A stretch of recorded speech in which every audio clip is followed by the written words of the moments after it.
Champions trophy 2025 ఫైనల్స్లో team India super ఆటతో అదరగొట్టింది. సమిష్టిగా ఆడితే ఎలాంటి అద్భుతాలు సాధించొచ్చో టీమిండియా చేసి చూపించింది. అన్ని విభాగాల్లో అద్భుతంగా ఆడి దుమ్ము లేపింది. ముఖ్యంగా రోహిత్ చాలా రోజుల తర్వాత అద్భుతంగా ఆడడం ఒక ఎత్తైతే, కేఎల్ రాహుల్ ఫినిషర్గా మంచి ఆట తీరుతో ఆకట్టుకున్నాడు. సెమీస్ అలానే ఫైనల్స్ లాంటి కీలక మ్యాచ్లో రాహుల్ చాలా బాగా ఆడాడు.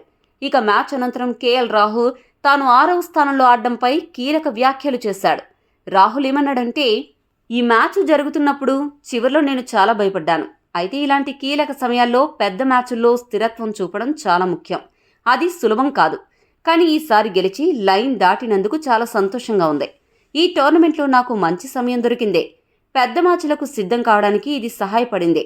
ప్రతి గేమ్ని ఎలా ఆడాలో, విభిన్న పరిస్థితుల్లో ఎలా ప్రదర్శన చేయాలో ప్లాన్ చేశాను. 5-6 స్థానాల్లో బ్యాటింగ్ చేసే ఆటగాళ్లను చూసి నేను చాలా నేర్చుకున్నాను. ప్రస్తుతం నేను చాలా సంతోషంగా ఉన్నాను. ఐసీసీ విజయాలు అంత సులభంగా రావు. ఇది నా మొదటి విజయం కాబట్టి ఈ టోర్నమెంట్లో మేము ఆడిన తీరుతో చాలా ఆనందంగా ఉంది. ఇక నన్ను 6వ స్థానంలో ఆడమని గంభీర్ చెప్పాడు. ఆ మాట చెప్పినప్పుడు నేను మొదట షాక్ అయ్యాను. కానీ లెఫ్ట్ రైట్ కాంబినేషన్ మిడిల్ ఆర్డర్లో ఉండాలి అని, అదే సమయంలో 6వ స్థానంలో నా అవసరం ఉందని, ఆ స్థానంలో కీలక పాత్ర పోషించాలని గంభీర్ ఆదేశించాడు. గంభీర్ తీసుకున్న ఈ నిర్ణయం నా ఆలోచన విధానాన్ని పూర్తిగా మార్చేసింది. 6వ స్థానంలో ఫినిషర్గా ఎలా ఆడాలో అర్థం చేసుకుని అందుకు తగ్గట్లుగా ఆడడం ప్రారంభించాను. దీంతో నా దశ తిరిగిపోయింది. నా ఆట మారిపోయింది. ఎప్పుడు నన్ను ప్రోత్సహించిన గంభీర్కు ధన్యవాదాలు అని రాహుల్ పేర్కొన్నాడు.